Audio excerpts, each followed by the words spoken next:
Welcome to Passion Institute podcast. This is episode 201. I just finished reading how to support our managers in 2025 and what every leader and entrepreneurs needs to know. And this data came from Gallup's 2025 Global Workplace Report. This is absolutely fascinating for leaders and entrepreneurs because one of the things we know is that there is a crisis happening currently with our middle managers.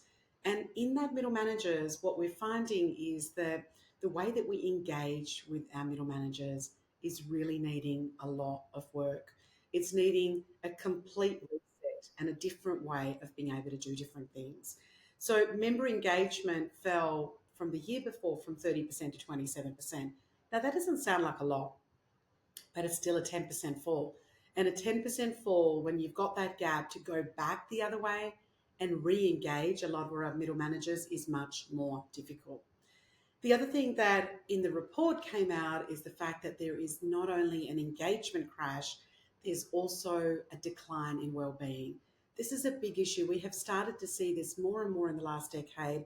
And certainly if we map this out, we saw that shift around COVID. Around COVID, we saw people's well-being, resilience really drop. And to see this in the 2025 report is also really alarming. What that means is that the drop is especially worse for females, so female managers, which is down by 7%. And it is also down for male managers, which is by 5%. So again, when you look at the fact that 7% more of people feel that their well-being isn't great, that they are not able to perform, be, create at the same level that they did, that is a really, really big role. And managers are often that overloaded role. And so, one of the things that when you look at a manager, they're getting that pressure from above. And so, as a leader and a founder, you might be saying to your managers, look, I need this, this, this, and done. And in the world of AI, one of the things we're noticing is things are moving and shifting really fast, especially in certain industries. So we're asking our managers to steer the ship or steer the boat in a different direction. And so they're kind of stuck between doing things as from leaders and their founders, but also they're getting more of that from their people. As you've just seen that the engagement crash has gone down, the well-being is, declining. It becomes harder and harder. So the pressure on our managers is increasing. They are roles that are very overloaded, for a better word. And they're stuck between the two pressures. They're being pressured both sides. The ripple effect is that the 70% of the engagement in your business will come from your managers, whether you call them middle managers, senior managers, but that role of managers, people that are managing their people. And we also know, and I've spoken about this in previous podcasts, that the number one reason that people leave their business is not money, is not their career choices, it's their direct relationship with their manager. So we know that the 70%, over two-thirds of the engagement is driven by the manager, and we need to make sure that these managers are supported in every way that we can. The other thing that the report revealed is that almost 50%, 44% of managers are undertrained, which means that they haven't received the proper training to manage their people and to be able to coach them, to be able to guide them in what they need to do to be able to perform. So let's move away from all of the problems. Let's talk about some ways that as an entrepreneur or founder or as a leader in your business, how could you support your managers? So we start to at least hold these numbers that are declining, or maybe even reverse them depending on the work that you do. Well, the first thing that's really important is that when you're actually training the managers, what we want to do is, yes, they need skills training in terms of being able to manage people, but a lot of managers really need training on how to engage their staff or how to reverse the disengagement that's happening in your business. Often these managers need confidence training so that they actually start to understand, even if they might not have the answers, how could they facilitate a conversation better? How could they create some things a little bit better? So we need to provide some of those more basic trainings that we think that this person might not even need, and we're always trying to upskill their skill. We might need some of those other trainings as well. The other is that we need to teach our managers in terms of how to coach our people, because the conversations a manager can learn by having that training is that they're not commanding their people or demanding their people. They're engaging their people in a way. The second benefit when our managers know how to coach our people is that they stop becoming the linchpin, the bottleneck in your business, where all your people and employees are running everything by that particular manager, which again adds to a lot of their pressure and reverses their well-being. So how can we teach them to coach? What does the coaching part do? Well, the coaching part, what it does for the managers is they learn how to coach their people. They learn how to ask questions. They learn how to create independent thinking for the people and the employees, so that they're almost training the people in their teams to think for themselves. So they become less of a bottleneck. It's actually such a better process, as we know, for our businesses, when our people can think for themselves, where they're not running it by the manager, they're not running it by you as the leader or founder, who this podcast is really designed for. So looking at how we give them the skills to be able to coach people is really important. The other part is it's part of our ongoing development. If you've got a software in your business, and that will need constant upgrading.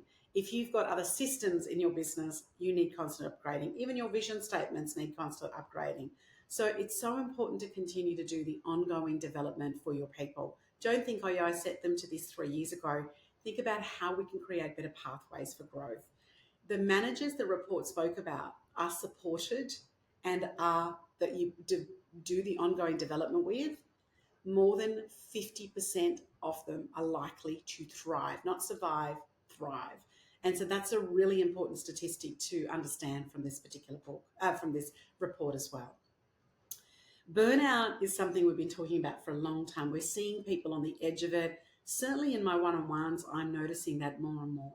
People are on what I call the edge of burnout, right? How do they actually on that edge of burnout so that they can create some of those differences? So we want to encourage our managers to have those boundaries, and we want to also look at whatever your wellbeing indicators are in your business. You might have surveys that you do in your business as you're listening to this podcast. You might have other indicators, but you want to be able to look at those indicators. And if you don't have any, could you create some indicators around burnout, which would also become really important. And for our managers, we want to reduce the churn. How do we reduce churn with our managers? What I mean by churn is basically that we don't want them to keep quitting and keep hiring new people. That's a very expensive exercise in our business, and it's not great for the morale of the team as well. So we want to reduce this leadership churn so that our managers can have trusting relationships with you as the leader and the founder of the business. When they trust people, when they know that they're supported, when they know that they can come to you with those really sharp, pointy conversations and situations where they feel that they're a bit on their own and they perhaps can't talk to any of their people or even their peers about that, knowing that they've got that trusted relationship in you and they can come and talk to you about that makes a huge difference. So why does training and coaching even matter? Well, here are some statistics that not only come out of the Gallup report, but come out consistently within a couple of percent of these following statistics everywhere. Engagement rises more than 18% in teams that are led by managers that are trained. Our performance goes up somewhere between 20 and 28%. That is huge. The performance can go up to a third, almost 30% more in the key metrics that we have when our managers are trained, because we start to see them drive performance in a very different way. The well-being of our managers, not only our managers, but the ripple effect that on our people goes up somewhere between 27% to over 50% when we've not only got the training, but we've got those encouragement conversations happening. Gallup made in this report a very bold statement, and I want to read this to you 3 times. Manager development may be the most effective wellbeing initiative an organisation can have. Manager development may be the most effective well-being initiative an organization can have. Listen to those words. So the development of a manager is the most effective well-being initiative in an organization. That's a big, bold statement to be able to make. So I hope as you're listening to this podcast, you're starting to think through the names of the people that you've got in your management team. I hope that it starts to plant even further seeds or really get you to think about, how do I equip my managers more so we reverse some of these trends that might be happening. Now, they might not be as extreme as the report because that's across a bunch of different industries. But is your numbers stabilizing? Are they plateauing? Are they declining? What do you need to do? How do I coach some of my people in terms of being able to do that? How do I get them some coaching training in terms of being able to do that? And how do I get them moving away from the survival mode into the thriving mode? Because I want to have a business that continues to grow, continues to make a difference. And so, how do I actually make that happen? I hope that you got one or two things out of the podcast today. Thank you for tuning in. I always want to make sure that our podcast, the Passion Institute podcast, including the guests that we have, are super practical, things that you can go into apply. And remember, if you've got any questions, please let us know. Thank you for tuning in.